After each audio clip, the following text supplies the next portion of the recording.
গ্যাসের যে কি অবস্থা, কি সিন্ডিকেট করে রাখছে এটা আল্লাহ জানে। আমি আফতাবনগর থেকে বলছি। আমরা গতকাল বিকেল থেকে এখানে কোনো গ্যাস পাচ্ছি না, কোনো দোকানে গ্যাস পাওয়া যাচ্ছে না।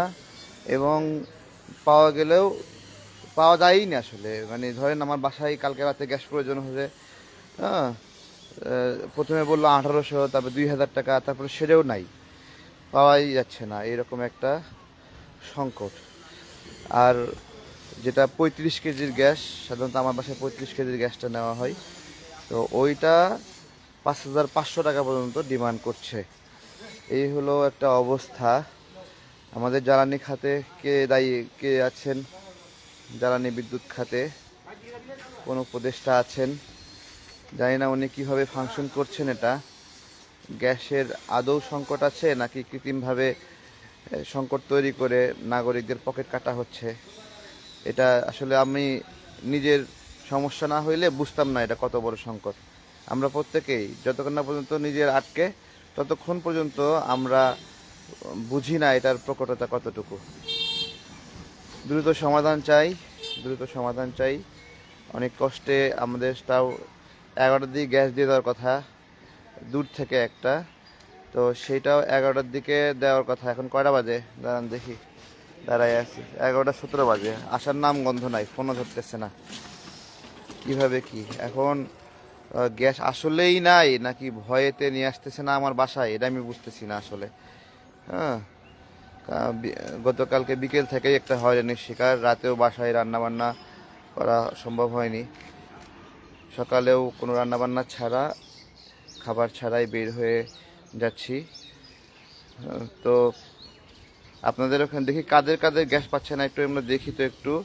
আমরা গ্যাস পাচ্ছি না, 2500 টাকা পর্যন্ত অনেকে কিনছে। আসলে টাকাটা বিষয় না এখন, মানে পাওয়া যাচ্ছে না, ভয়তে দিচ্ছে না না কি, আমি বুঝলাম না।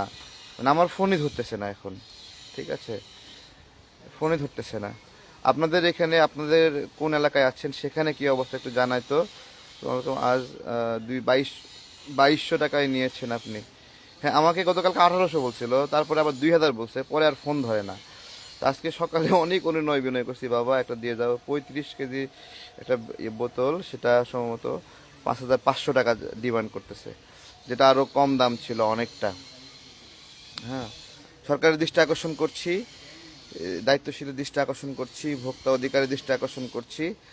আপনারা দেখেন, আমরা ওই পরিসংখ্যানটা জানতে চাই যে বাংলাদেশে কতটুকু প্রয়োজন, কতটুকু আমদানি করা হয়েছে, সেই আমদানি করার পরেও এখনও সেই সংকটটা কেন রয়েছে। ভালো থাকবেন ইনশাল্লাহ, জানাই রাখলাম সবাইকে। আপনার এলাকায় গ্যাসের সমস্যাটা কতটুকু একটু জানান। আসসালামু আলাইকুম।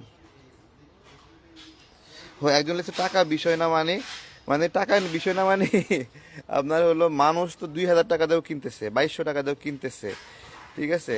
তো যার এই মুহূর্তে চুলায় ভাত অর্ধেক হয়ে গেছে, সে তো ওই সময় ওর কাছ থেকে যা ডিমান্ড করবেন তাই তো সে নেবে। নিতে বাধ্য হচ্ছে মানুষরা। প্রতিবাদ তো করব পরে, আগে তো চুলা জ্বালাতে হবে, তারপরে তদন্ত হবে যে কেন এটা এরকম অবস্থা হচ্ছে। তো সেটাই আর কি বললাম যে দরকার তো। এই তো আমার কাছ থেকে 5500 টাকা চাইলো, এখন তো 11টার কথা বলতেছে, 11টার পরেও তো আসতেছে না। 11টার কথা বলছে না, 11টার কথা বলে গেছে। হ্যাঁ, 11টার কথা বলছে। হ্যাঁ, ফোনে 11টার কথা বলছে। ঠিক আছে, ভালো থাকবেন, আসসালামু আলাইকুম। আপনার এলাকায় কোন এলাকায় একটু জানাবেন যেখানে গ্যাস পাওয়া যাচ্ছে না, আমরা একটু কমেন্টসগুলো দেখি। আজকে দেখি আমাদের জ্বালানি উপদেষ্টা সম্ভবত ফজল সাহেব নাকি যেন নাম ওনার, ফজল করিম না না নাকি, ভুলে গেলাম ওনার নামটা। ওনার কাছে ওনাকে আমি কথা বলবো আজকে, দেখি কি কীভাবে ওনারা কী করছে। ঠিক আছে ইনশাল্লাহ, আসসালামু আলাইকুম।